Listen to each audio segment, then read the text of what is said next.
I'm going to need all your guys' help in the comments as well as Payo Time, because if you guys haven't played our little Over Rams Action Wednesday game, it is basically what Rich Eisen and Christopher Brockman do on their Overreaction Monday podcast. Okay. And basically they are what you could deem as hot takes that I'm going to be pitching to you guys as the audience, and they're all going to be centered around the Rams.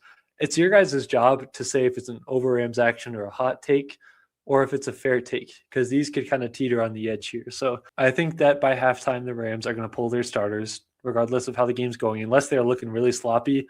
I think by halftime, they'll pull out some of the biggest names, like a Stafford, a Puka, all those kinds of guys. I'm going to say the Rams backups will score more points than the Rams starters this game. Ooh. Okay, wait, I got to think. Rams backups will score more points than the Rams starter this game. So you guys in the chat, let us know your thoughts on this. My initial reaction to this is that's an over Rams action, just because what truly classifies as a backup, right? Like, you just based on the roster, you can't pull every single starter out of the game. So like the big ones. Do you consider Xavier Smith a backup? I honestly, I could see him staying out there. I'm thinking like if Garoppolo comes in the game, Ronnie Rivers comes into the game, maybe we get Jarquez Hunter, like Jordan Whittington. Obviously, he gets started in there, but like Puka's not playing out there, Devontae's not playing out there, Colby Parkinson's not playing. Like the guys that we know, and then on the defensive side of the ball, like no Jared Verse, no Byron Young.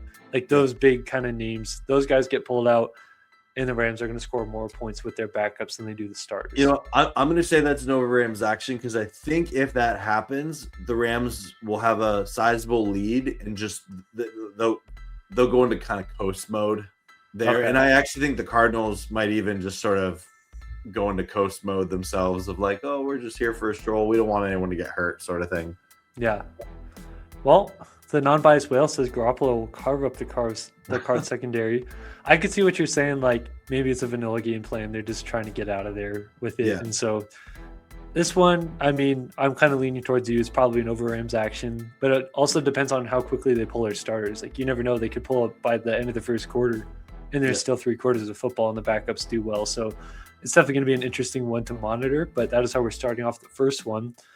The second one, a little bit more basic here. We really haven't seen much of Tutu Atwell in the biggest storyline with him, other than like the contract and why aren't they using him more. Last game was the potential pass interference that wasn't called against the Falcons. You could go back and forth on that. I'm saying, for whatever reason, I'm just feeling it. This is the first game Tutu Atwell score a touchdown for the Rams since that Colts game. That was the last time he got in the end zone. Tutu's going to find the end zone again this game. Whether it be a deep one, whether it be a 5-yard one, he's going to get in the end zone. That's not an over Rams action. That's not. Tutu Atwell. I know he gets. There's people that they'll post their signs of like Tutu, where are you? But he's going to catch a train to the end zone. I don't think that's an over Rams action at all. Okay. We got a 49er fan saying Tutu trash can. Wow, that's crazy. Yeah, for some reason, it's almost like Kyron Williams against the Cardinals and how well he plays. I don't know why Tutu Atwell against the Cardinals just sounds right to me. Just like him scoring, him having a long one. It just feels like one of those games. No logic behind it, purely just vibes. So hoping for Tutu Atwell, he gets a touchdown in here and maybe create some momentum going into the playoffs where he can get used a little bit more. We'll see. Yeah. Number 3. This one's fun. The Cardinals, sorry, non-biased whale. The Cardinals will have more punts this game than Colby Parkinson has catches for the Rams. Oh.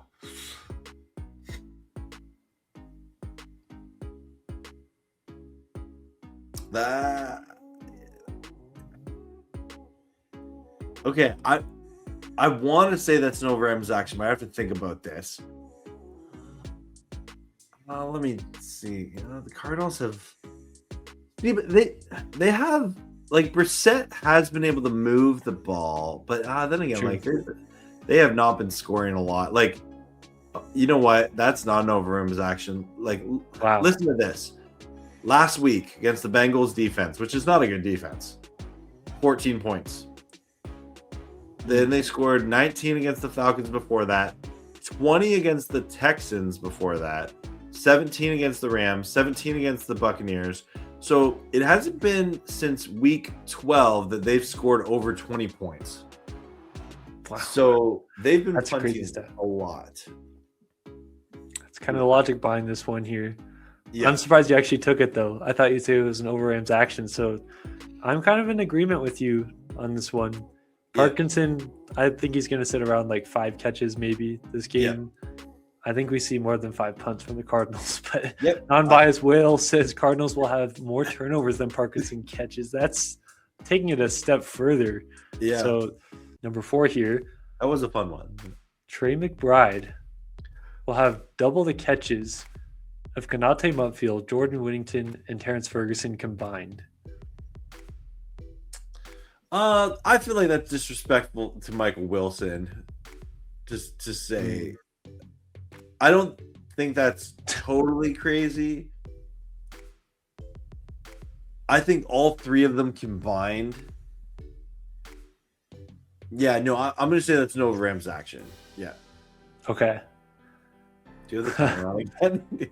Yeah, only that one apparently. Oh, really? I like that Mums Dude is what the 49ers fan says. We like him too. Mike says Cardinals score 21 points, all field goals. Just wait, imagine they're all like 60-yard field goals, all from Joshua Cardi, being like, what? You That would be insane. That would just be like right in the Rams' face. Right? I don't think so. Very close though. Honestly, I feel like, let me pull this little one back up and turn off the timer so that people can see the banner. I think that this one isn't all that crazy because Trey McBride, like I think Michael Wilson will have more yards than McBride does, but I think McBride's going to get a boatload of catches again. Okay. And didn't he just break the record for like catches for a tight end in the NFL? I think so, ever last week or something like that. So I think McBride's going to get a lot of targets. I think Arizona like McBride, Whittington, yeah, honestly, and Ferguson. Like I think that combination in particular, I don't think it's out of the question to say that he has more catches than them. Yep. But double catches. Now that I'm reading that, it's like maybe you don't go as far as to say he'll have double the catches as all 3 of them combined. But interesting to track here for sure. Yeah. All right. Number 5, the final one.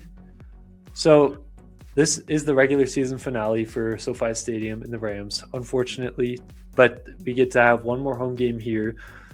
I'm saying no matter what seed the Rams get, this will not be the last SoFi Stadium home game for the Rams this season. Oh. Maybe something goes crazy in the playoffs. Like if the Rams get the 6th seed, they're going to have to count on the Packers to make the championship game or make a game to play the Rams. That's not super likely. But if the Rams get the 5th seed, you could maybe play the 6th seed at some point. I'm saying this is not the last SoFi Stadium game for the Rams this season. That's pretty good. Whew. So if it's the 6th seed, you're trusting that the Packers would win against the Bears and then win against the Seahawks. I don't know if that's But if they get the 5th seed, it's like you could have the Eagles come or you could have the Bears come, like, or the Niners too. So because it would only be because if the Rams get the 5th seed, then that means the Niners would be the 6th seed. Right. So the only way it happens is either Green Bay goes on their miraculous 7th seed run, or if the Rams would beat, if the Rams were the 5th seed, they would beat the NFC South winner. Mm-hmm. The 49ers would beat the Eagles, which, like, okay, that could happen. And then 49ers in that scenario would then play the Seahawks, beat them, and then the Rams would beat whoever there at the divisional round, and then they'd meet there, and the Rams would host the NFC Championship game as a 5 seed, I don't think that's out of the question. You know what? Now that we talked that out, that's not an over Rams. Like that scenario could absolutely play out. Yeah. Yeah. I mean, I think that's the most likely scenario. If this were to happen, it would be Niners Rams in the championship game all over again. Yeah. I don't see the Packers thing coming. I could be wrong on that. But I think that's kind of what I'm banking on. Like Rams get 5th seed somehow. Like Niners lose this weekend, Rams win this weekend, which is not out of the question. And these two teams meet in an NFC championship game at SoFi Stadium all over again. So But honestly, I am realizing now, like no matter what seed, like whatever seed that the Rams get, it's actually difficult for them to play the Niners and the Seahawks, like whoever's going to be that 6th or 5th seed along with them. So yeah, that's so interesting, huh? yeah.